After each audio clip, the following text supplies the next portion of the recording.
Namo saya Hadi Budaya, Namo Budaya. Di sini saya akan menceritakan sebuah cerita Buddhis yang berjudul Culapantaka.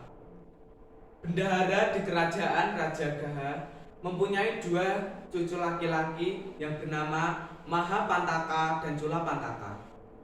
Mahapantaka yang tertua selalu menemui kakeknya untuk mendengarkan dhamma.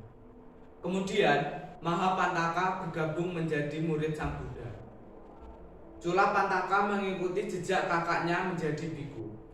Tetapi karena pada kehidupan masa lampau pada masa Buddha Kasapa, Culapantaka telah menggoda seorang biku yang sangat bodoh. Maka ia dilahirkan sebagai orang yang dungu pada saat ini. Dia tidak mampu mengingat meskipun hanya satu syair dalam 4 bulan. Mahapantaka sangat kecewa dengan adiknya dan mengatakan bahwa adiknya tidak berguna. Suatu waktu, Jivika datang ke wihara mengundang Sang Buddha dan para biku yang ada untuk berkunjung makan siang di rumahnya. Mahapantaka yang diberi tugas untuk memberitahu pada biku tentang undangan makan tersebut mencoret Culapantaka dari daftar undangan. Ketika Culapantaka mengetahui hal itu, dia merasa sangat kecewa dan memutuskan untuk kembali hidup sebagai perumah tangga. Mengetahui keinginan tersebut, Sang Buddha membawanya dan menyuruhnya duduk di depan ganda kuti. Kemudian beliau memberikan selembar kain bersih kepada Culapantaka dan menyuruhnya untuk duduk menghadap ke timur dan menggosok-gosok kain itu. Pada waktu bersamaan, dia harus mengulang kata Rojaharanam yang artinya kotor. Sang Buddha kemudian pergi ke tempat kediaman Jivika menemui para biku. Culapantaka menggosok-gosok selembar kain tersebut sambil berkata Rojaharanam. Berulang kali kain itu digosok dan berulang kali kata-kata Rojaharana meluncur dari mulutnya. Berulang dan berulang kali kain terus digosok. Kain tersebut menjadi kotor. Melihat perubahan yang terjadi pada kain tersebut, Culapantaka tercenung.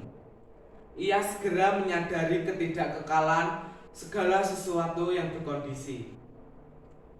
Dari rumah Jivika, Sang Buddha dengan kekuatan supranaturalnya menemui kemajuan Culapantaka. Beliau dengan kekuatan supranaturalnya menemui Culapantaka sehingga seolah-olah beliau tampak duduk di depan Culapantaka dan berkata, "Tidak hanya selembar kain yang dikotori oleh debu. Dalam diri seseorang ada debu hawa nafsu, raga, debu keinginan jahat atau dosa, dan debu ketidaktahuan moha. Seperti ketidaktahuan akan 4 kesunyataan mulia, hanya dengan menghapuskan hal-hal tersebut, seseorang dapat mencapai tujuannya dengan mencapai arahat." Culapantaka mendengarkan pesan tersebut dan meneruskan bermeditasi. Dalam waktu yang singkat, mata batinnya terbuka dan dia mencapai tingkat kesucian arahat. Bersamaan dengan memiliki pandangan terang analitis, maka Culapantaka tidak lagi menjadi orang dungu. Di rumah Jivika, para umat Buddha akan menuang air sebagai telah melakukan perbuatan dana.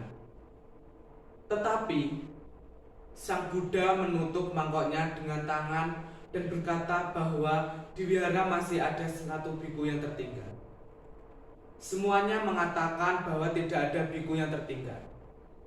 Sang Buddha menjawab bahwa masih ada 1 orang biku yang tertinggal dan memerintahkan untuk menjemput Culapantaka di wihara. Ketika pembawa pesan dari rumah Jivika tiba di wihara, dia tidak menemukan 1 orang, tetapi ada 1000 orang biku yang serupa. Mereka semua diciptakan oleh Culapantaka yang sekarang telah memiliki kemampuan batin. Utusan tersebut kagum dan dia pulang kembali dan melaporkan hal ini kepada Jivika. Utusan itu kembali ke wihara untuk kedua kalinya dan diperintahkan untuk mengatakan bahwa Sang Buddha mengundang biku yang bernama Culapantaka. Tetapi Ketika dia menyampaikan pesan tersebut, 1000 suara menjawab, "Saya adalah Culapantaka." Dengan bingung, dia kembali ke rumah Jivika untuk kedua kalinya. Untuk ketiga kalinya, dia disuruh kembali ke wihara. Kali ini, dia diperintahkan untuk menarik biku yang dilihatnya pertama kali mengatakan bahwa dia adalah Culapantaka. Dengan cepat dia memegang dan semua biku yang lain menghilang. Dan Culapantaka menemani utusan tersebut ke rumah Jivika.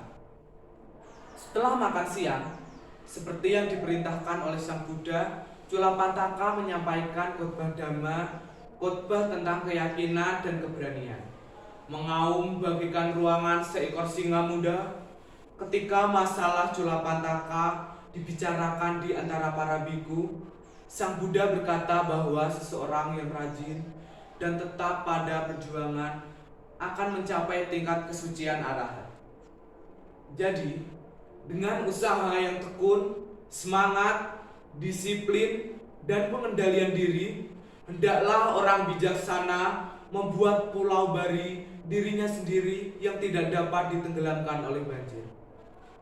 Sekian cerita Culapantaka dari saya. Semoga dari cerita ini bermanfaat bagi seluruh umat Buddha di seluruh Indonesia.